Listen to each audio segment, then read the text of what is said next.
तो संगवारी हो, नमस्कार, जय जोहार, जय छत्तीसगढ़। आप मन के स्वागत है पर आज के एक नया मिनी ब्लॉग में। और संगवारी हो, आज मैं पहली बार ऑर्डर करी हूँ पिज्ज़ा, जो आवा थे 5 मिनट के अंतर्गत। और आप मन दिखाऊँ खा के क्यों लगते कैसे। बने रहो वीडियो में आगे। आप मन तो संगवारी हो फाइनली आगे है पिज्ज़ा।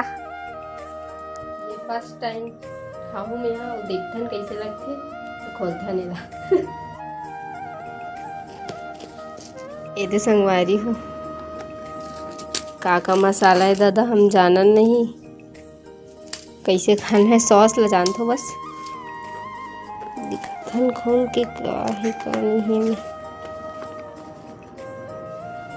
ये दे संगवारी है पिज्जा।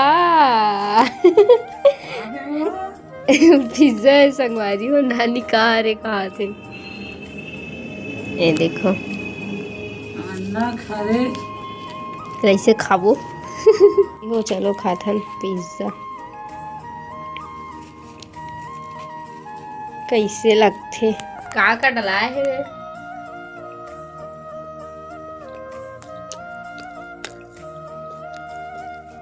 बने लगा थे वे।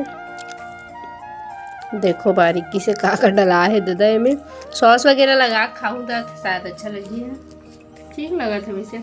आप मन कैसे खाओ कभी कि नहीं खाओ कमेंट में बताओ। मतलब तो कैसे लगता है आप मन कहूँ कमेंट में बताओ।